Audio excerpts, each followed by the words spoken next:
Donc, bonjour à tous. On se retrouve dans une nouvelle vidéo, donc accompagnée de Laura de la société Alma Food.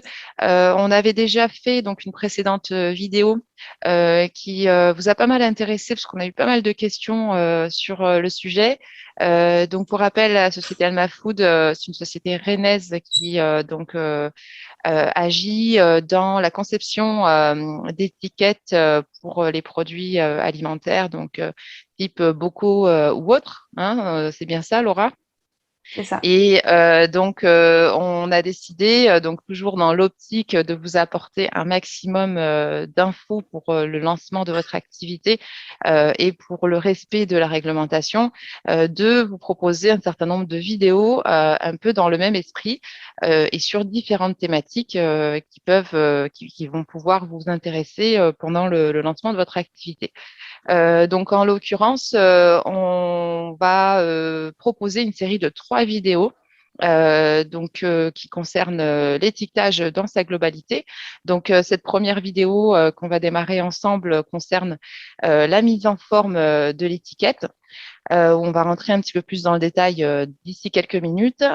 Ensuite, on a prévu de faire une vidéo concernant le pourcentage des ingrédients à indiquer, ainsi que les mentions en fait sur les étiquettes. Et puis sur la troisième vidéo, donc ça sera plus consacré à l'aspect vente en ligne et puis les informations relatives aux pages de vente. Donc toutes ces infos, bien évidemment, ce sont des infos qui vont vous être très très utiles pour le lancement de votre activité. Donc soyez bien fidèles à la chaîne et puis à la chaîne aussi d'Alma Food pour suivre dès la sortie ces vidéos et puis récupérer un maximum d'infos pour votre activité. Pour ceux qui nous découvrent tout juste, je vais laisser Laura donc se présenter. Laura, je te laisse la parole. Oui, merci Sarah. Donc, enchantée à tous. Je m'appelle Laura. Je suis actuellement chargée de réglementation pour une jeune start-up que Sarah a brièvement présentée, qui s'appelle Alma Food, hein, dont on peut voir le petit logo en haut des slides. On est effectivement une start-up rennaise avec pour objectif d'accompagner vraiment donc les producteurs et les artisans dans l'étiquetage de leurs produits alimentaires, notamment sur l'aspect bien sûr réglementaire, où là, moi, mon rôle, c'est de vous accompagner individuellement dans la conception du contenu de vos étiquettes. Donc, c'est dans un premier temps, bien sûr, la rédaction de la liste de composition conforme de votre produit, la vérification également de toutes les autres mentions obligatoires, hein, depuis la dénomination jusque toutes les autres mentions valorisantes qu'on va pouvoir avoir, que je représenterai rapidement juste après, et également dans le calcul des valeurs nutritionnelles des produits. C'est vrai que quand on est une petite structure, euh, les valeurs nutritionnelles, on sait que c'est quelque chose qui devient obligatoire à partir d'un certain niveau de production et qui peut rapidement poser problème d'un point de vue financier parce que voilà, on sait tous qu'une analyse en laboratoire coûte a un certain coût. On est aux alentours de 100 à 200 euros pour une recette. Quand on commence à en avoir une dizaine, ça devient rapidement compliqué. Et en fait, moi, mon rôle est de vous faire économiser, bien sûr, un petit peu sur ce sujet-là, en vous permettant quand même d'afficher ces mentions au travers d'une méthode qui en fait consiste en des calculs à partir de la recette exacte du produit, de déterminer en fait, d'essayer d'approcher au plus près de la réalité au travers de calculs et de modélisation du produit et d'obtenir ainsi ses valeurs nutritionnelles. Quelque chose qui est tout à fait autorisé par la réglementation, qui est bien sûr un peu moins précis qu'en passant par un laboratoire d'analyse, mais qui permet quand même d'afficher un contenu fiable et à moindre coût. D'accord. Voilà Donc, pour. alors justement, je te rejoins sur la partie de l'analyse en laboratoire. C'est des questions qui reviennent souvent par les personnes qui nous contactent.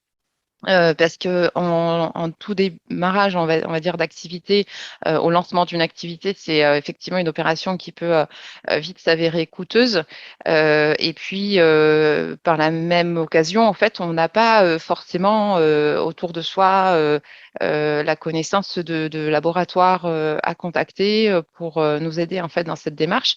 Et c'est aussi pour cette raison qu'avec Laura et avec Alma Food, donc on fait ce type de vidéo puisque le partenariat Business Passion Cuisine et Alma Food, il est essentiellement basé sur le fait que euh, Alma Food est quand même une entreprise, une société à taille humaine, qui est basée sur Rennes. Et en fait, on a tous les deux, donc Business Passion Cuisine et Alma Food, affaire à des entrepreneurs, des particuliers hein, principalement, qui se lancent et qui n'ont pas forcément les moyens financiers de faire appel à ce type d'analyse en laboratoire.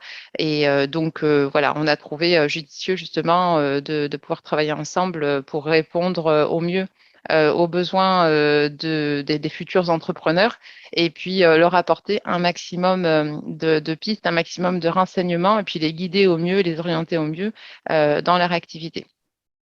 Donc du coup, je vais te repasser la parole, Laura, pour que tu nous expliques un petit peu plus en détail cette notion d'étiquetage et de mise en forme des étiquettes sur les produits. Tout à fait. Alors, en fait, je vais commencer par un tout petit rappel en fait de ce qui avait été présenté à la précédente vidéo. Donc, je vous invite bien sûr à aller consulter cette vidéo parce que là, ça va être beaucoup plus succinct autour des mentions obligatoires. Il y a toute une petite liste, une checklist, on va dire, qu'il faut se faire quand on rédige le contenu de l'étiquette de son produit alimentaire avec ces mentions obligatoires que j'ai citées qui sont bien sûr de vérifier qu'on a bien indiqué soit notre nom en tant que personne ou la raison sociale de notre entreprise ainsi que l'adresse. L'adresse peut être juste être constituée d'un code postal et d'une commune, mais c'est ce minimum. On peut bien sûr mettre l'adresse entière, éventuellement amener vers un site internet, vers une adresse mail, un numéro de téléphone, mais l'idée c'est qu'il faut qu'on ait au moins cette notion d'identification de l'entreprise et de sa géolocalisation, en tout cas au niveau de la commune. Ça, c'est un élément qui nous paraît essentiel et pourtant, de temps en temps, j'arrive à avoir du mal à le trouver sur une étiquette. Ensuite, bien sûr, on a la dénomination légale. Alors là, ça nous paraît tout à fait évident. La complexité sur cette notion-là va être dans la partie légale. C'est vrai qu'on ne donne pas un nom, on peut donner des noms particuliers à nos produits pour se faire une petite image de marque, si on peut dire, même si ce terme, quand on est une petite structure, est peut-être un peu difficile, mais en tout cas, avoir sa propre identité, il n'y a aucun souci. Par contre, et là, on a un exemple assez typique avec le Gouel, qui est un produit breton bien particulier, élaboré avec le lait d'une race bien particulière. On va avoir ce nom qui est effectivement le Gouel, mais avec la description légale en dessous, qui précise bien qu'on est sur du gros lait, en l'occurrence de Bretonne Pinot. Donc cet aspect d'élimination légale peut souvent apporter quelques petites complexités. On va bien sûr avoir notre liste de composition qui, elle, présente ses particularités. Dans la vidéo précédente, on en avait un petit peu parlé, et dans une vidéo qu'on fera donc, à l'avenir, comme tu l'appréciais, Sarah, on va parler un peu plus de tous les éléments au final qu'il faut faire figurer dans cette liste de composition, et notamment la question qu'on se pose souvent de quand est-ce que j'indique les quantités et quand est-ce que ce n'est pas obligatoire. Donc cette partie-là, souvent, c'est celle qui prend pas mal de temps. On a bien entendu l'indication aussi de la quantité présente dans notre emballage, la quantité nette de produit. Et ensuite, on va avoir la notion la plus de sécurité du consommateur avec la notion de date limite de consommation, de date de durabilité minimale, selon le niveau de périssabilité de votre produit. Qui est généralement accompagné, bien entendu, du mode de conservation. Pour un produit frais, on précise les températures de conservation. Pour un produit qui peut être conservé à température ambiante avant ouverture, on va préciser que une fois le produit ouvert, par contre, c'est bien de le conserver au frais et à le consommer dans un certain laps de temps spécifique, qui là va concerner, On va parler plus là de date secondaire, étant donné qu'on peut avoir, mettons, là, alors là, bon, bah, on a un produit laitier, donc c'est pas forcément un bon exemple, mais pour un produit de type terrine qui a été stérilisé, qui peut être tout à fait conservé à température ambiante à partir du moment où elle n'est pas ouverte. À partir du moment où cette terrine de viande est ouverte, donc le bocal a été décellé, là, ben, voilà, la DDM ne s'applique plus. Il va falloir qu'on passe sur une DLC secondaire. Est-ce qu'on va pouvoir préciser qu'à partir du moment où la terrine est ouverte, on n'est plus sur cette date de consommation qui peut être assez longue dans le temps, vu qu'on est sur la stérilisation. Là, on passe sur la notion de le produit, on va devoir le consommer dans les 5 jours et le conserver, bien entendu, au frais. On va également avoir, dans certains cas, le mode d'utilisation qui peut être pertinent pour les produits, par exemple, les plats cuisinés qui vont être à réchauffer, où là, l'idée, c'est de préciser comment on va faire réchauffer le produit, comment le préparer. Hein. Quand on est sur une barquette aluminium, par exemple, préciser que on ne la met pas au micro-ondes, hein, on va bien mettre dans un contenant intermédiaire avant de le faire réchauffer. Et enfin, la dernière information, et c'est sur celle-là que j'apporte le plus de conseils, on va dire, parce que c'est quand même un gros sujet, c'est autour de cette déclaration nutritionnelle qui est obligatoire sur les produits préemballés à partir du moment où on va dépasser une certaine quantité de production et également un certain rayon de commercialisation. Quand on va commercialiser dans des établissements autres que de la commercialisation à la ferme ou au niveau de la boutique du laboratoire, on va devoir respecter un rayon minimum de 100 km si on veut continuer à pouvoir c'est pas exonérer le terme, mais bref, non plus ne pas avoir à l'afficher. À partir du moment où on va commercialiser Dispenser plutôt, ouais. C'est ça, merci, dispenser. C'est le terme que tu cherchais, être dispensé oui. de la déclaration nutritionnelle. Voilà. À partir du moment où on dépasse ce rayon de 5 km, parce que on va aller distribuer dans un magasin de producteurs qui, heureusement, dépasse un tout petit peu, on va avoir cette obligation légale de l'afficher. Donc, c'est le cas, par exemple, si on se déplace pour vendre nos bocaux dans des foires qui se situent au-delà de 100 km du point de production, en fait. C'est une très bonne question. Tu vois, pour le coup, on n'est pas sur un établissement physique et ce sont les petits, les petits détails de ce texte réglementaire qui font, au final, c'est un peu au jugement de chacun. C'est-à-dire que ce n'est pas précisé explicitement que ce soit un lieu de commercialisation physique, sur un magasin fixe, oui, fixe, ou quelque chose de temporaire, comme un marché, comme une foire. Là, on n'a pas de détails particuliers là-dessus. Donc, c'est vrai que moi, la recommandation que je vais faire, c'est effectivement, à partir du moment où on dépasse ce rayon, le mieux, c'est d'afficher sa déclaration nutritionnelle. Et quand on a la possibilité d'avoir des solutions qui nous permettent, à moindre coût, d'obtenir les valeurs, c'est toujours bénéfique de les afficher. Il ne faut pas oublier que les consommateurs la regardent de plus en plus. Hein. On apprend tous au fur et à mesure comment bien la lire, comment bien la décrypter. Et c'est vrai que c'est une information qui est rapidement regardée par les consommateurs. D'accord. Des choses à avoir à l'esprit. Et donc, aujourd'hui, alors cette slide peut faire un peu peur. Aujourd'hui, là, la question qu'on veut aborder dans cette vidéo, c'est que en dehors de toutes ces mentions obligatoires qu'on avait présentées dans la précédente vidéo, on a la notion de comment bien les mettre en forme sur étiquette. On a des règlements qui sont très bien faits, qui peuvent être très, très compliqués à appréhender. Et c'est vrai que d'un point de vue mise en forme, on a des règles qui existent et qui doivent être quand même prises en compte quand on va, là, pour le coup, aller plus dans la partie design de son étiquette. On ne peut pas faire n'importe quoi. Donc, je voulais, moi, commencer sur la partie, là, on va dire, très, très théorique et très scolaire de la chose, en reprenant vraiment les définitions qui sont présentes dans la réglementation. Alors, on est toujours sur le règlement INCO que j'ai présenté la dernière fois, donc le règlement de l'information aux consommateurs, qui est, si on veut aller le chercher dans le détail, le règlement numéro 1169-2011. Qui, du coup, là, parle uniquement de la partie information consommateur et donc de l'étiquetage. Les deux définitions qui nous sont données, c'est donc la notion de champ visuel que je vais aborder dans cette vidéo, qui concerne en fait, bien sûr, toutes les surfaces d'un emballage qui peuvent être lues sur un seul angle de vue. C'est-à-dire qu'on va prendre le produit, on a une partie de l'étiquette qui est visible. Là, sur l'exemple de ma bouteille de lait, c'est l'étiquette principale. Là, pour le coup, on n'en a qu'une, mais souvent, on peut avoir une contre-étiquette à l'arrière, avec vraiment celle-ci, avec le minimum d'informations et toutes les informations légales à l'arrière. Donc, ce champ visuel, on va parler en fait de cette étiquette-là, que quand on prend la bouteille, on va pouvoir voir cette étiquette-là, et il va falloir tourner la bouteille pour pouvoir voir la seconde. Donc, un deuxième champ visuel.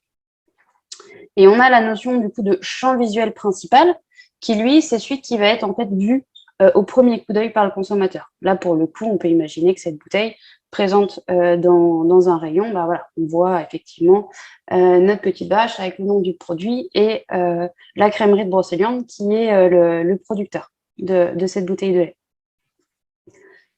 Et du coup, c'est lui qui permet au consommateur d'identifier, bien entendu, le produit. Bon, là, on est sur une bouteille de lait, on se doute quand même que voilà, on est sur un produit lacté, du lait dedans. Voilà. Mais c'est vrai que quand on est sur un bocal, on n'a pas forcément, voilà, la forme ne nous parle pas forcément. Donc, l'idée, c'est que ce champ visuel principal, cette étiquette principale, elle doit pouvoir informer directement le consommateur sur la nature du produit qui est présent, bien sûr, dans l'emballage. Voilà pour cette petite information-là qui va me permettre de parler maintenant de les informations obligatoires, où est-ce que je les fais figurer. Alors, je suis désolée, pour le coup, pour l'exemple, j'avais besoin d'effectivement une bouteille d'alcool. En l'occurrence, là, c'est de la bière. Parce que dans la première règle à prendre en compte, c'est que dans le même champ visuel, il y a 3 informations qui doivent apparaître. Et en l'occurrence, là, on est sur le champ visuel principal parce que c'est la dénomination légale qui figure dessus. Donc, comme on l'a vu, c'est vraiment cette étiquette qu'on voit en premier, où là, on a effectivement le nom du produit qui va figurer, ainsi que la quantité nette, et là, pour le coup, dans le cas des alcools, le titre alcoolémique alcométrique, volumique acquis. Donc oui, le titre alcoolémique, concrètement, pour les boissons qui titrent à plus de 1,2% d'alcool en volume. Là, l'idée, c'est qu'effectivement, il faut que ces 3 informations-là figurent dans le même champ visuel. Alors, ce n'est pas précisé clairement dans le règlement qu'on est sur le champ visuel principal. On se doute bien, étant donné la définition du champ visuel principal, qui doit, bien sûr, comporter la dénomination du produit, qu'au final, on parle de celle-ci. Donc, toujours se souvenir que sur la partie la plus visible de mon étiquette, qui est celle qu'on va voir en premier, il faut que j'ai bien entendu la dénomination légale, ça c'est quelque chose d'évident auquel on pense, mais qu'il faut qu'on ait la quantité nette qui soit visible également, qui soit à proximité directe et qu'on puisse la voir en un seul coup d'œil sous les yeux. Et bien sûr, si on est dans le cas d'un alcool, d'avoir le titre alcométrique qui également figure dans le champ visuel. Autre information qui vient également, alors là, généralement, on est sur un autre champ visuel, c'est-à-dire qu'on est souvent sur la partie arrière du produit ou sur le dessous du produit, donc soit sur une contre-étiquette, si on a effectivement 2 étiquettes sur notre produit, soit souvent sur les bocaux, on va avoir une étiquette qui va faire tout le tour. Et donc là, on est vraiment sur les informations qui vont figurer plutôt sur les côtés du produit, donc tout ce qui va être liste de composition, valeur nutritionnelle, l'information sur la DLC, etc. Et la petite précision que je voulais apporter par rapport à ça, c'est au niveau de la déclaration nutritionnelle. Elle doit toujours être déclarée en fait en un seul bloc. C'est-à-dire que dans le même champ visuel, on doit avoir toutes les informations qui figurent là. Bien entendu, là, j'ai pris un exemple complet. L'idée, c'est que d'un point de vue information, comme j'ai pu le dire dans la vidéo précédente, celles qui sont obligatoires pour la déclaration nutritionnelle, ça va être donc nos valeurs d'énergie, de matières grasses avec les acides gras saturés, les glucides avec les sucres, les protéines et le sel. Et l'obligation est de le donner, comme on le voit là sur la première colonne, pour 100 grammes de produit. Même si notre produit, c'est une seule portion et que c'est par exemple un yaourt qui fait 125 grammes, on a toujours l'obligation de le préciser pour 100 grammes de produit.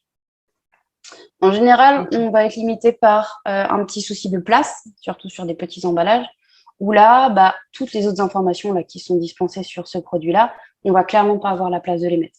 Toujours se souvenir que si je l'avais pu, en fait, j'aurais pu d'ailleurs faire un carré rouge. Ça va vraiment être cette partie-là qui est obligatoire. On peut bien sûr afficher également en texte, en linéaire.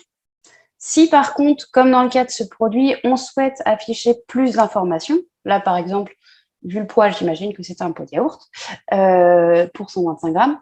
Bah là, l'idée, ce qui peut effectivement être hyper intéressant pour le consommateur, c'est de savoir, bah voilà, moi je vais manger mon pot de yaourt en une fois, hein, je ne vais pas juste manger 100 grammes et laisser le reste. C'est de savoir bah, qu'est-ce que mon pot de yaourt, du coup, va m'apporter en termes de nutriments.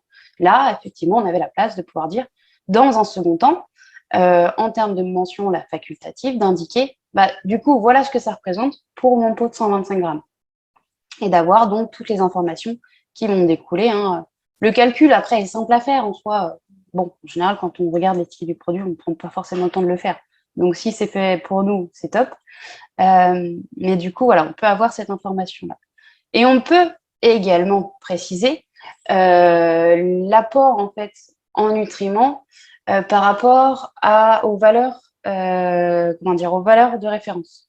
C'est-à-dire qu'il y a un profil nutritionnel qui a été établi, qui est d'ailleurs dans ce même règlement, qui définit que pour un adulte type, on va avoir, bah, ce qui est bien d'ailleurs noté en dessous, l'apport journalier recommandé est de 8400 kJ et 2000 kilocalories. Et donc, on a également bah, tout le reste des apports pour chacun de nos nutriments obligatoires, qui est donné par ce texte. Et on peut, par simple calcul, hein, déterminer, bah voilà, ce produit-là va vous apporter, et ben là, pour le coup, 3% de l'énergie quotidienne dont vous avez besoin. C'est des choses qu'on peut effectivement amener. Ce que j'ai parlé, enfin, ce que j'ai amené comme indicateur comparatif qui permettent bien entendu de comparer deux produits similaires entre eux de façon très très simple et très rapide. Enfin, voilà, c'est quand même assez visuel. D'accord. Donc, en fait, si on veut comparer les apports nutritionnels de deux produits différents, on se réfère essentiellement à cette dernière colonne donc de pourcentage qui peut facilement nous orienter au final. Quand cette dernière colonne, qui est complètement facultative, hein, là, je le rappelle, quand Oui. elle est présente, c'est vrai que c'est assez facile. En soi, la première colonne nous permet aussi quand même de bien comparer deux produits entre eux, étant donné que là, on a cette règle des 100 grammes. Mhm. Voilà, on voit que c'est facile de comparer deux yaourts entre eux. C'est vrai qu'on a quand même pas mal de Tout à valeurs fait. et que quand on parle en pourcentage, c'est toujours un peu plus facile de se repérer. Oui, oui. Et j'ai également choisi cet exemple, hein, même si en général, j'aime pas spécialement prendre des produits industriels pour mes exemples. J'ai choisi cet exemple parce qu'il était parlant dans la partie en fait là du calcium, qui clairement Mhm. est une ligne qui est complètement facultative, encore une fois, et qui même elle en fait répond à une autre règle spécifique. C'est-à-dire qu'on peut, bien entendu, compléter ce tableau des valeurs nutritionnelles par d'autres nutriments. Ceux qui sont présents ici sont ceux qui sont obligatoires. On Mhm. peut, et ce qu'on rencontre souvent d'ailleurs, pour des produits qui peuvent être intéressants d'un point de vue apport en fibres, ajouter, et d'ailleurs ça s'insère entre les sucres et les protéines, étant donné que les fibres alimentaires, ce sont des glucides, en fait, ça apparaît juste en dessous, d'avoir la quantité de fibres dans notre produit. Ça, c'est quelque chose qui ne nécessite pas forcément de quantité minimum, auquel on peut la rajouter sans problème. Par contre, quand on va aller sur, là par exemple, bah, des minéraux ou des vitamines, on va rencontrer quelques produits, on va pouvoir les avoir dans le tableau des valeurs nutritionnelles. Il faut savoir que là, pour le coup, on a des minimums à respecter pour pouvoir les afficher. Là, on est sur un produit qui contient effectivement pour 100 grammes 142 mg de calcium. Et en fait, on a l'affichage en pourcentage des apports de référence qui est de 18% des apports donc, de référence pour un adulte en calcium, qui est affiché là, qui est voilà, de 18% pour 100 grammes. Il se trouve que là, cet industriel a eu la possibilité de noter la quantité de calcium dans son produit parce son produit présentait en fait plus de 15% des apports de référence D'accord. euh, en termes de quantité. Donc, le Si on minimum, c'est est en dessous, 15% pour pouvoir être c'est affiché. ça. OK. C'est ça. Sachant que là, par exemple, je l'avais noté, on était à 800 milligrammes. Oui, Mhm. c'est ça, voilà. Et juste là. On est effectivement sur les apports de référence pour le calcium à 800 milligrammes de calcium. Donc là, on est effectivement à 18%. Donc, on peut se permettre de l'afficher. On aurait été en dessous de 15. Là, pour le coup, c'est dommage, hein. Il y a quand même, bon, peut-être un apport intéressant de calcium, mais on ne peut pas le noter. En D'accord. fait, cette indication-là va nous permettre, éventuellement, si on le souhaite, d'indiquer, là, pour le coup, une allégation nutritionnelle sur notre produit. C'est-à-dire que là, on peut considérer que c'est un produit qui est source de calcium. C'est quelque chose qu'on va pouvoir afficher à côté de la dénomination du produit pour vraiment le mettre en avant. Euh, donc, en fait, cette partie-là, voilà, de toutes comment dire, de tous les nutriments ou vitamines qu'on va pouvoir ajouter dans ce tableau des valeurs nutritionnelles sont en général étroitement liés à des allégations nutritionnelles. Donc, les Voilà. allégations Ouais. nutritionnelles, pour rappel, en fait, c'est toutes les mentions ou les précisions qui vont apporter de la valeur au produit, une valeur plus marketing, ou est-ce on est sur une valeur quand même produit? On est vraiment sur une valeur produit. Alors, c'est vrai que souvent, ça nous fait penser à du marketing. Et ça peut être très bien le cas. Hein. C'est vrai que se sentir obligé pour un produit qui est naturellement riche en fibres, de le repréciser dessus, on est sur quelque chose de très marketing. Par contre, faut savoir que là, par exemple, pour le source de calcium, on est sur des valeurs scientifiques. C'est-à-dire qu'on va considérer qu'on a quand même un apport en calcium suffisant pour autoriser le producteur, ou là, dans le cas présent de l'industriel, à apposer cette allégation sur le produit. Alors là, j'ai D'accord. l'exemple du calcium, mais on va avoir effectivement celle qu'on connaît mieux, hein, les produits light, par exemple. Light, c'est vrai que moi, pendant longtemps, j'ai pensé que c'était que du marketing. Non, c'est vrai qu'on doit quand même respecter une quantité minimum de matière grasse et notamment d'acides gras saturés également dans Oui. le produit pour pouvoir la poser. Là, pour le coup, c'est des choses qui sont assez contrôlées. Euh, c'est pas des informations qu'on a à la légère. Donc oui, on a effectivement l'aspect light ou pauvre en matière grasse. On a l'aspect riche en protéines, faible en sel ou sans sel, sans sucre, etc. Enfin, on en a pas mal. Et c'est vrai que là, Mm. pour le coup, si on a un doute, de toute façon, on peut se référer directement au tableau des valeurs nutritionnelles, Bien sûr. pour le coup. Mais elles sont en tout cas contrôlées. Mm. OK. Donc voilà pour cette partie déclaration nutritionnelle à laquelle je vais apporter une petite précision.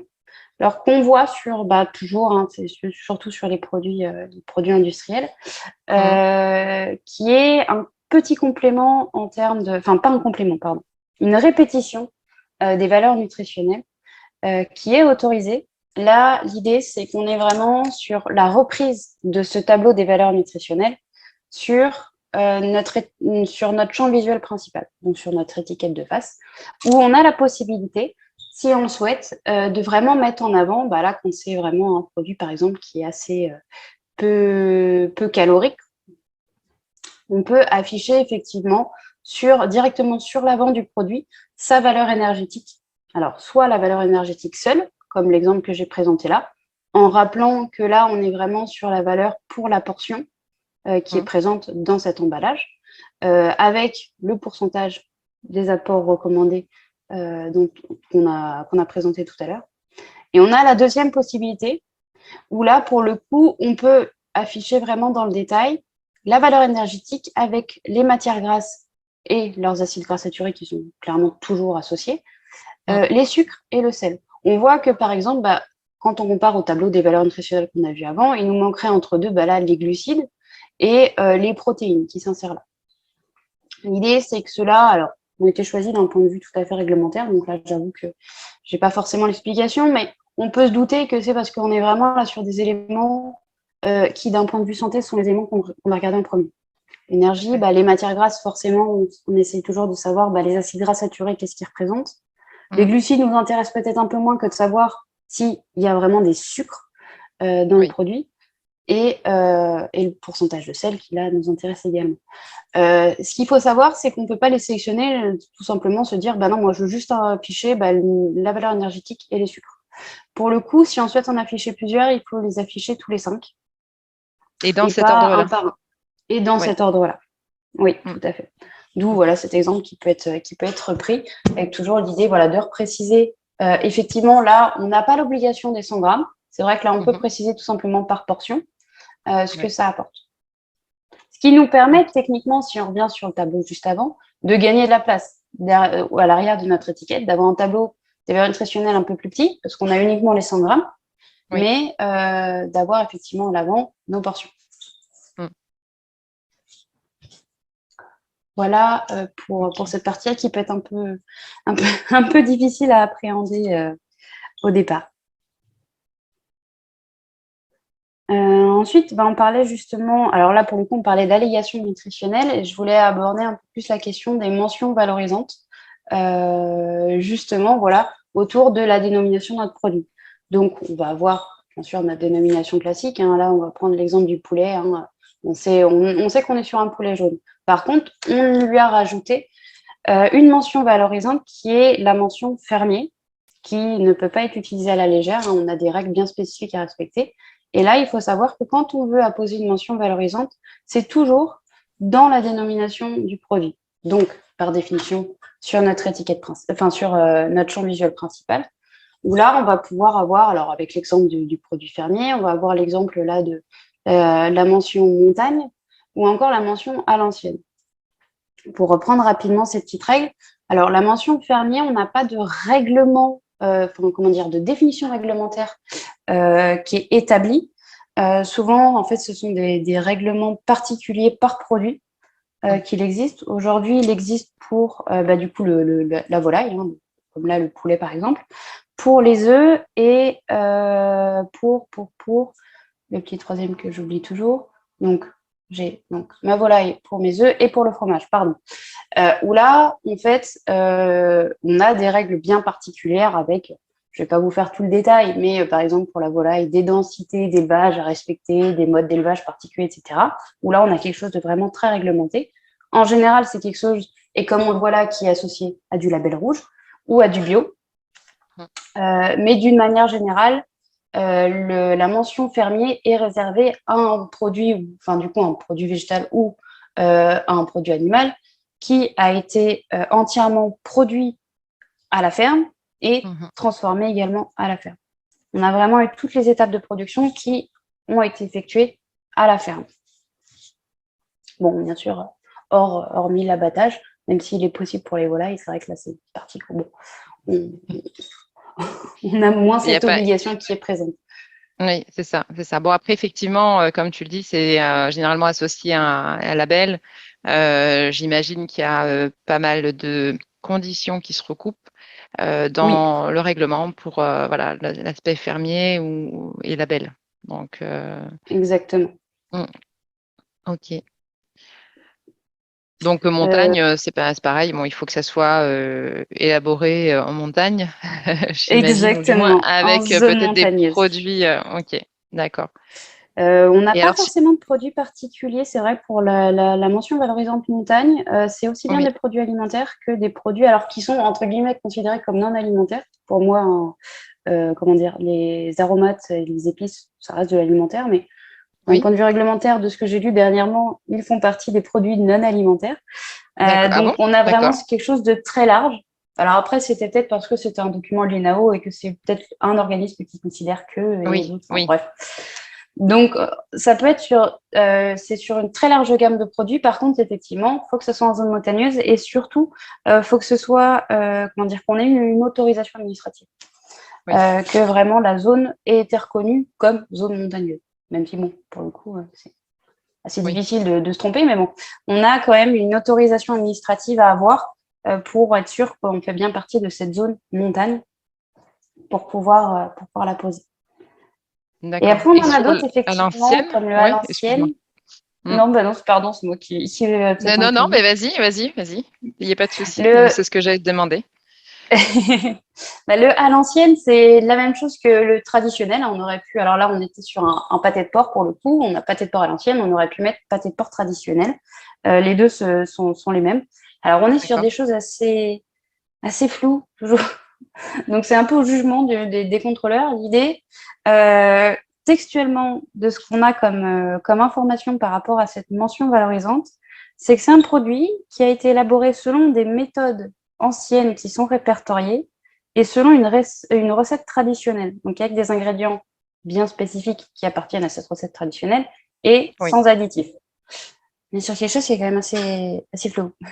Oui, oui, bah tu m'étonnes. Donc, Bah, c'est c'est au jugement. les ingrédients à l'ancienne ou traditionnelle, en fait. c'est ça peut être vite très flou parce que si j'intègre finalement, je sais pas, de la truffe ou autre chose à ma recette, mais elle ne sera pas forcément considérée comme une recette traditionnelle de pâté. Donc, C'est ça. et puis sur le procédé de fabrication, c'est pareil.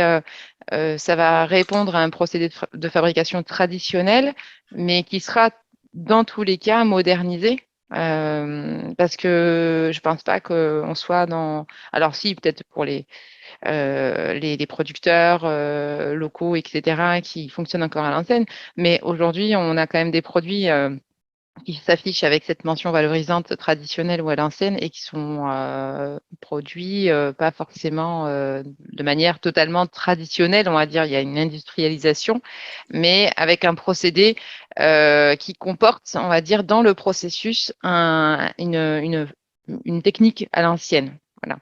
C'est Et donc, ça. c'est pour ça que On est ça plus sur reste une quand notion même d'échelle, assez. en fait. Oui, tout à fait. Mm. Mais voilà, l'idée, celle-ci, c'était, je voulais mettre cet exemple pour refléter un peu le côté flou de certains.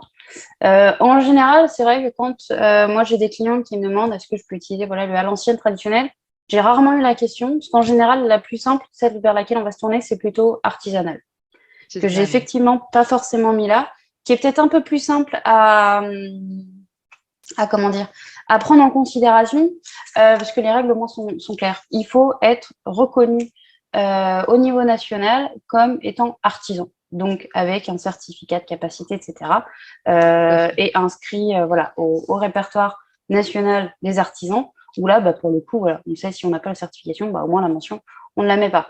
Par contre, c'est vrai qu'elle n'est pas à oublier quand, là, pour le coup, on est reconnu avec le statut d'artisan, toujours quelque chose qui est sympathique à mettre sur un produit. Là, pour le coup, on a la possibilité de mettre la mention artisanale, qui du coup prend un peu moins en compte cette idée de recette traditionnelle qui peut être un peu floue. Bien Là, on est sûr. vraiment sur un produit d'artisan. OK. Donc voilà pour cette partie autour des mentions valorisantes. Alors, il faut savoir qu'il y en a bien plein d'autres, hein. Là, j'ai pris, voilà, j'ai voulu mettre ces trois exemples pour montrer voilà, les trois niveaux un petit peu de précision des textes là-dessus. Mais dans mentions valorisantes, on va avoir également rien que le petit mot. Bah, par exemple, là, on est sur notre pâté de porc. La notion pur porc, par exemple, pur est une mention Bien sûr, valorisante.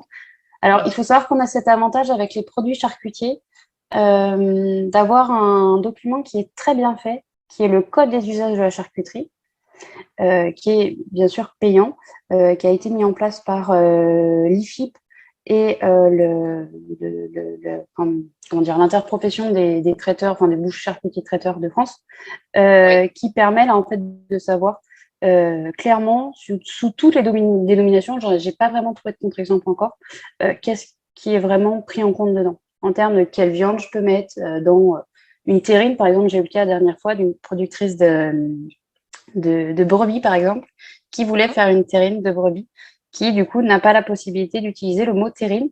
Pourtant, c'est quelque chose de très simple, parce que Oui, en utilisant ce code des usages, on s'est rendu compte que bah, rien que la dénomination terrine, bah, dans la liste des viandes autorisées, la brebis, enfin, en tout cas les ovins, n'y sont pas. ils sont pas. Donc D'accord. ce document est assez bien fait et c'est vrai que sur la notion artisanale, à l'ancienne, etc., elles sont intégrées dedans.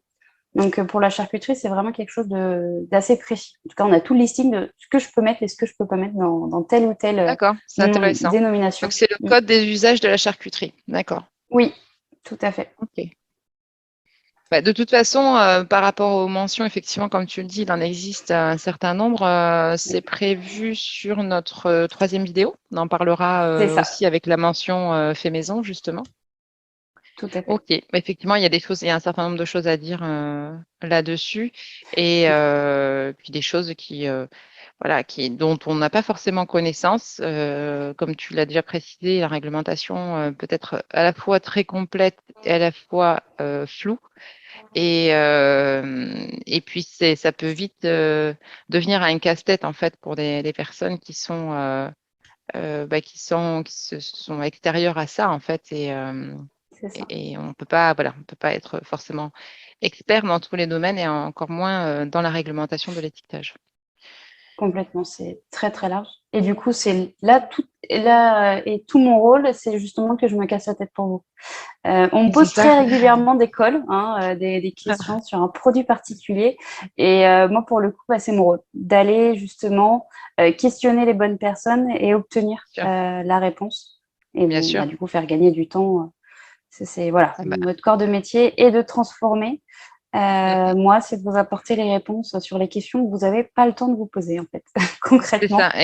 exactement. Donc c'est pour ça aussi que voilà, moi j'invite tout le monde à poser un maximum de questions en commentaire parce que on balaye des sujets, mais on va pas forcément penser à toutes les thématiques ou à tous les détails, hein, parce que chaque projet est différent, chaque produit, chaque personne, on va dire, a des ambitions différentes et c'est vrai qu'on le voit, on a souvent moi, de mon côté, j'ai souvent des demandes très spécifiques. Et donc, c'est pour ça aussi qu'on a décidé de refaire une vidéo. On a d'autres sujets à venir, mais faut surtout pas hésiter à poser vos questions en commentaire sous la vidéo. Et on en tiendra compte évidemment pour faire une vidéo sur un autre sujet si effectivement on a une question qui revient souvent et qu'on sait qu'elle intéressera un certain nombre de personnes pour vous aider à avancer.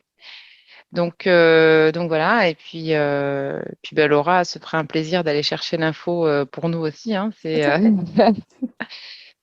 c'est pour ça aussi que je fais appel à elle, puisqu'on est assez complémentaires et on peut pas être calé dans tous les domaines et c'est important de pouvoir s'appuyer sur des experts là-dessus pour vous apporter un maximum d'infos et puis vous faire gagner du temps et surtout vous éviter de perdre de l'argent inutilement dans un tas de recherches ou de sollicitations qui vont peut-être pas forcément aboutir. Il faut aussi rappeler euh, qu'on est dans des activités aussi où il y a pas mal de charlatans ou de vendeurs de rêves et en fait, il suffit de se renseigner un petit peu pour comprendre à qui on a affaire et ne pas se faire avoir. Voilà, c'est important. On parle quand même d'une activité professionnelle, on parle d'un accompagnement pour la mise en avant de produits, etc., hein, et on est sur des sujets quand même assez délicats. Donc, c'est important de pouvoir apporter, pour nous, c'est important de pouvoir apporter justement les bonnes infos et puis faire gagner du temps donc, aux futurs entrepreneurs. Voilà. Alors là, pour l'aspect vraiment très règle, enfin, comment dire, très mention obligatoire, effectivement, Oui, j'ai fait le tour. Et là, ça va être oui, la version de comment on va les écrire. super. Donc, ça, c'est important.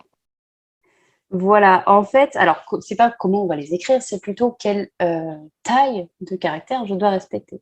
En fait, c'est quelque chose souvent que, alors moi-même j'ai découvert au fur et à mesure. On prend pas, enfin voilà, on prend pas forcément cette notion en compte parce qu'elle nous paraît tellement évidente. Enfin voilà, on note du texte et on prend pas spécialement le temps de faire un focus sur, bah une fois l'étiquette imprimée, est-ce que ça va être lisible? Et c'est vrai que bah, régulièrement, quand on se rend compte bah, de la quantité d'informations qu'on a à mettre, quand on a une petite étiquette, bah, rapidement, bah, on essaie de réduire la taille de texte. Il faut savoir que on a une règle qui existe, en l'occurrence dans le règlement INCO, par rapport à ça, qui oblige en fait à respecter une hauteur. Alors eux parlent de hauteur de X, donc clairement c'est la taille de caractère qui doit être supérieur ou égal à 1,2 mm.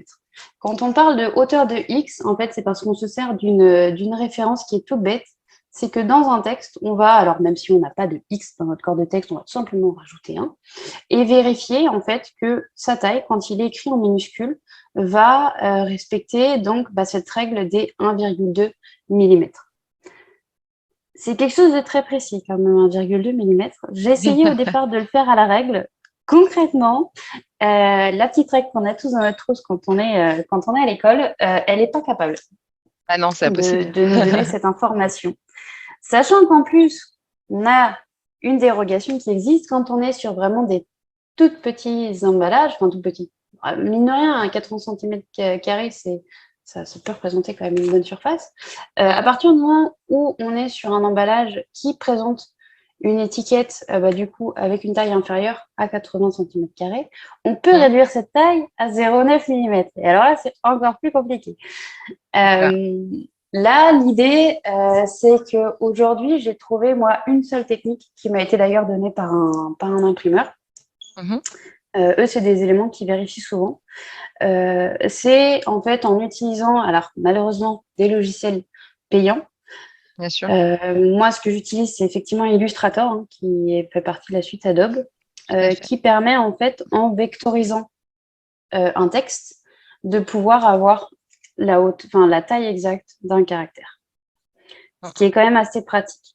Après, je me suis rendu compte d'une règle qui est à peu près similaire pour toutes les polices, on va dire classiques, qui est qu'en général, quand on est inférieur à 6 points, on ne peut pas, en fait, entre guillemets, descendre à une taille de caractère inférieure à 6 points. D'accord. Bon, après, c'est pas une règle qui marche pour tout. On va peut-être partir plutôt sur du 7, parce qu'effectivement, on a des polices qui vont quand même énormément varier. C'est pour ça qu'en général, on se base sur une hauteur de X, alors que là, clairement, dans l'exemple, j'aurais pu prendre le E, hein, il fait la même taille. Mais on a des polices qui vont quand même énormément varier, avec éventuellement, là, justement, le E qui va remonter un peu plus, le A qui va avoir là la petite E qui va descendre un peu plus bas. Le X, en général, est vraiment la valeur de référence. Donc, ce n'est pas une règle qui peut être généralisable. C'est pour ça d'ailleurs qu'on ne l'a pas dans les textes. Moi, voilà, dans la pratique, c'est vrai que j'essaye de jamais descendre en dessous de 6, et même si je peux me mettre plutôt à 7, au moins, histoire d'être sûr. Après, nous, c'est vrai qu'en interne, on fait toujours la vérification sur Illustrator pour être sûr que là-dessus, on n'est pas embêté. D'accord, ok. Mais c'est vrai qu'on ne s'en rend pas forcément compte, hein, qu'on a une taille de caractère à ne pas dépasser. Hein. Ben, c'est ça. Et en fait, d'un point de vue visibilité, pourtant, on est capable, hein, notre œil. Bon, après, je sais que pour le coup, j'ai encore une bonne vision, donc ça va. On est capable de lire bien plus petit. Mais c'est vrai que voilà, pour le coup, ma petite sœur a une très très mauvaise vue. Même avec des lunettes, on s'est rendu compte en faisant le test que quand c'est en dessous d'un millimètre, c'est très compliqué. Donc là, l'idée, c'est qu'il faut qu'en fait, C'est sûr, tous nos consommateurs puissent le lire. Donc voilà la règle imposée. Et bien sûr, on a des spécificités, en l'occurrence pour le poignette, qui lui doit figurer, comme on l'a dit, sur la face avant du produit, qui elle, on ne va pas avoir une seule règle, on va avoir une règle qui va varier en fonction de la quantité qui est indiquée. L'idée, voilà, est de pouvoir alors, je ne sais pas si il y a une règle qui a été établie sur le fait que notre œil est habitué à voir, voilà, plus la quantité écrite en grand, plus on sait que c'est un point important. Je ne sais pas. Il y a sûrement eu des études de voilà. réaliser. C'est ça. Dans la pratique, effectivement, toujours se poser la question, voilà, quel est le point net indiqué sur mon produit pour pouvoir savoir, en fait, dans la petite échelle que j'ai indiquée là, où on se situe. Quand on est effectivement sur un produit qui fait moins de 50 grammes, là, on est assez proche au final de la règle qui a été citée juste avant pour toutes les mentions obligatoires. Qui est là, en fait, alors là, on n'a pas de règle de X particulière. Moi, en général, je prends un 0, parce qu'on a généralement toujours un 0 dans notre quantité. Pour plus de simplicité, je prends le 0. Et l'idée, c'est qu'effectivement, ma hauteur de chiffre soit supérieure ou égale à 2 mm. On va passer à 3 à partir du moment où on dépasse les 50 grammes et qu'on est à moins de 200 grammes. Et puis, on va augmenter crescendo comme ça. À partir de 200 grammes, on sait qu'on est sur du 4 mm. Et à partir de 1 kg ou 100 centilitres, parce que bien sûr, à chaque fois, je parle plutôt en grammes ou en kilos, mais on a toujours effectivement cette notion aussi de liquide. Donc, on a nos équivalences qui sont là. Quand on est au-dessus de 100 centilitres ou de 1 kg, on passe à 6 mm. La mine de rien, 6 mm, ça fait quand même une certaine taille. Oui, c'est clair. Non, mais c'est pour éviter d'avoir les yeux plus gros que le ventre, tout simplement. Hein, si j'ai bien compris. Hein, c'est ça. Grosso modo, on peut dire ça. C'est de là. Alors, soit l'expression vient de là, soit le calcul et les règles a été établi à partir de là, de l'expression. Ça pourrait, effectivement. Ok. Donc, on va avoir ces notions de taille-là. Et l'exemple là, que je vais mettre après, c'est vraiment pour les spécificités. Parce qu'une autre notion de taille à prendre en compte, c'est quand on a des labels ou des marques sur nos étiquettes, où ben, en fait, chacun va avoir son propre cahier des charges à respecter. Alors là, j'ai pris le plus commun, bien sûr, qui est le label agriculture biologique, qui lui, en fait, quand on se concentre sur vraiment les cahiers des charges d'utilisation des logos, on a vraiment des règles particulières en termes de taille à respecter. Là, par exemple, quand on utilise le logo européen, donc l'Eurofeuille toute seule, déjà, elle a une couleur bien spécifique, mais également en termes de taille. Alors là, j'ai mis la taille minimum. Alors si on est vraiment, pareil, là, sur toujours la notion de petit emballage, on peut diminuer, alors là, je me l'étais noté, c'est ça, on est à 6 mm par 9 mm. Mais d'une manière générale, le minimum autorisé pour des emballages de taille classique, on est sur effectivement un logo qui fait 9 mm par 13,5. En respectant toujours un espace entre, bien sûr, notre logo et, alors là, c'était le petit texte complémentaire, mais ça peut être d'autres illustrations ou d'autres textes sur notre étiquette. On respecte toujours une marge de sécurité, si on peut dire, autour du logo, 0,9. qui est, voilà, là dans notre exemple de 0,9, en fait, il correspond à 1/10 de la hauteur du logo. Donc, plus notre logo va être gros, plus on va devoir laisser de zones de sécurité, enfin de marge de sécurité, on va dire, entre le logo et les textes.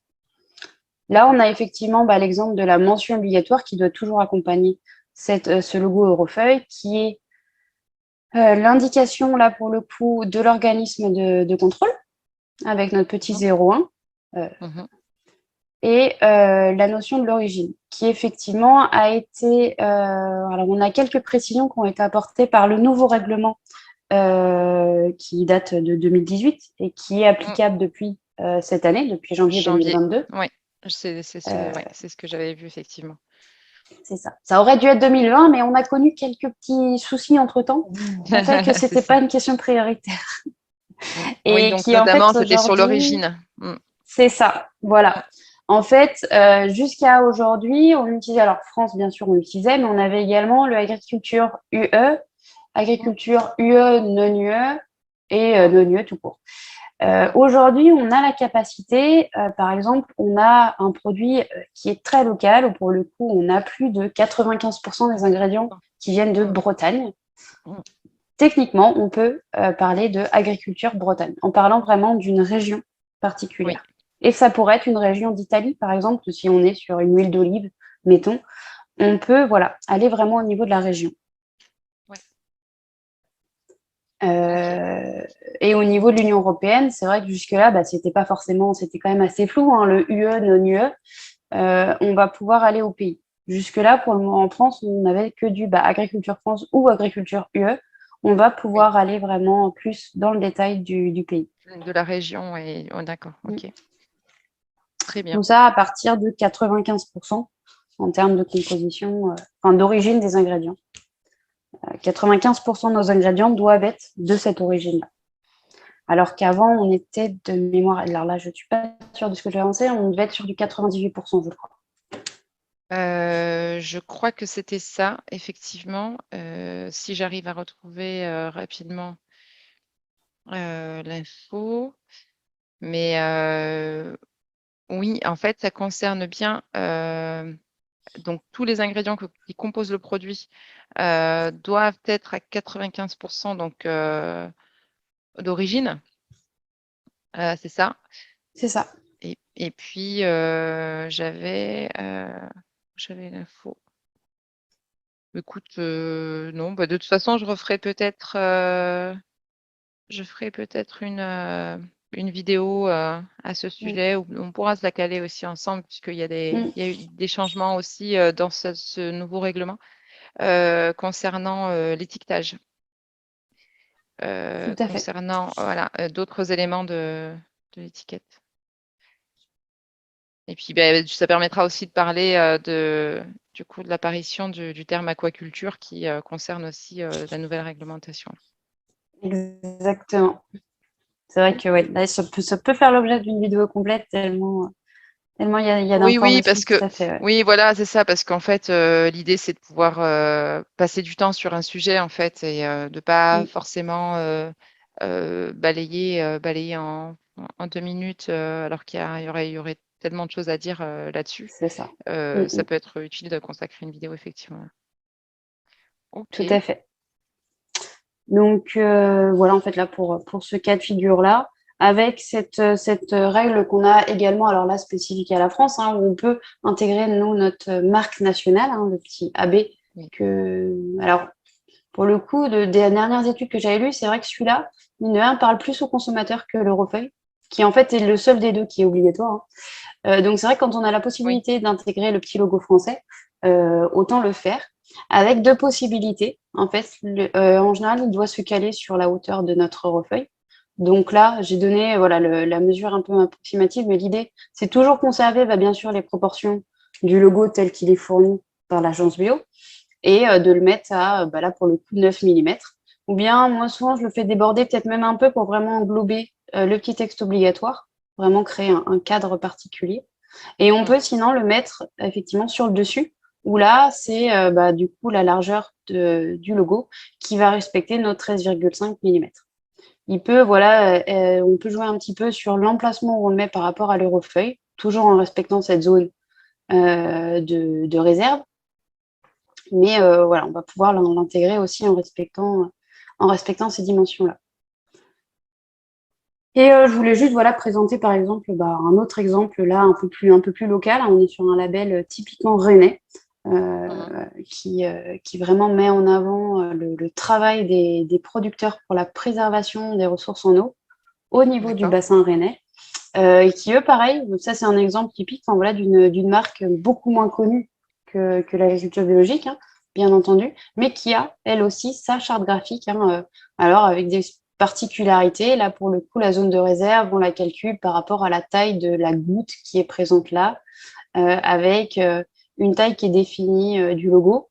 Et donc, tout ça pour en fait vous dire qu'à partir du moment où vous avez un label ou une marque spécifique à poser sur votre étiquette, toujours se référer aux chartes graphiques de cette marque ou de ce label pour être sûr que le logo est conforme. En plus, dans la majorité des cas, en l'occurrence c'est le cas pour le label bio et la marque Terre de Source ici, l'organisme qui le gère demande à pouvoir valider les étiquettes avant qu'elles soient utilisées. En D'accord. l'occurrence, voilà, l'organisme certificateur, par exemple pour le bio, doit valider les étiquettes. Donc lui, pour le coup, D'accord. va valider la taille du logo et toutes les autres mentions obligatoires spécifiques au bio. Et là, pour le coup, Terre de Source va faire la même chose en vérifiant que le logo a bien été utilisé, qu'on n'a pas les couleurs qui ont été modifiées pour bien coller à une charte Oui, couleur d'une oui, étiquette ou autre. bien Ils sûr. doivent vraiment vérifier que cette charte est respectée. Donc, on a de toute façon une étape de validation par cet organisme qui doit se faire. C'est des étapes de validation qui prennent combien de temps, à peu près? Est-ce que tu le sais? Ça dépend. Ça, tout dépend de la personne qu'on a de l'autre côté de l'écran, on va dire, hein. Moi, je sais que pour le D'accord. coup, j'ai effectivement été chargée de relations clientèle pour le label bio. Oui, Enfin, on le sait que les producteurs, quand on présente une étiquette, en général, c'est que c'est la toute dernière étape et qu'on attend juste la validation pour passer commande bah de oui, nos oui. étiquettes. Donc, c'est des choses qui sont quand même prises en priorité en général. Mm. Donc, les délais, je ne peux pas en donner clairement, hein. Moi, pour le coup, quand j'édite des étiquettes pour des clients artisans ou producteurs, c'est quelque chose sur lequel je ne peux pas jouer. Je peux leur faciliter le travail en moi faisant l'intermédiaire avec Eh l'organisme. oui, bien sûr. Mais Mm. voilà, je peux jamais là pour le coup. Moi, autant je peux dire à mon niveau, quand on me donne des recettes, voilà, je vous retourne vos maquettes sous 2 jours ou sous une journée selon ma charge de travail. Par contre, voilà, pour cette partie validation, ça reste la Ça partie un reste peu plus bien sûr, oui, oui, tout à l'inconnu, fait. Bah, on va dire. oui, oui, bah, c'est un aspect administratif comme d'autres aspects administratifs C'est ça. dans les différents processus de son activité. Donc, en fait, c'est très, effectivement, très aléatoire. Et, bon, au final, il n'y a jamais eu réellement, jamais eu de gros. Voilà, gros Non, retard. Bon, j'imagine que non, c'est pas dans effectivement leur là. intérêt non plus. Non, non, non, évidemment. Ok, très bien. Donc, voilà pour moi. Eh bien, super. Eh bien, c'était hyper riche comme support et comme info. Donc, bon, vous avez les infos en description sur la vidéo, donc le lien vers le site Alma Food pour un peu plus de renseignements. Donc, ben, rappelez ici, là, almamargot.com pour plus d'infos. Vous pouvez aussi très bien passer par mon intermédiaire pour être mis en relation avec Laura. Alors, j'ai un problème. Hop, voilà, c'est bon. Donc, bah, écoute, merci Laura pour ton intervention. Donc, je vous rappelle, si vous avez des questions, n'hésitez pas à les poser en bas de cette vidéo en commentaire et puis on notera les sujets les plus évoqués pour en faire une vidéo un peu plus détaillée la Tout à fait. prochaine fois. Pour ma part, je vous rappelle que vous avez donc la possibilité de demander votre formation gratuite. Donc, vous retrouverez le lien en description sous la vidéo également. Et puis, n'hésitez pas à contacter aussi directement. Donc, Laura, je vous mets le lien également en description. Merci Laura et je te souhaite une Merci belle à toi. journée. Je te dis à bientôt et merci à tous. De même. Merci d'avoir écouté cette vidéo en espérant qu'elle vous a apporté un maximum d'infos. À très vite pour la prochaine.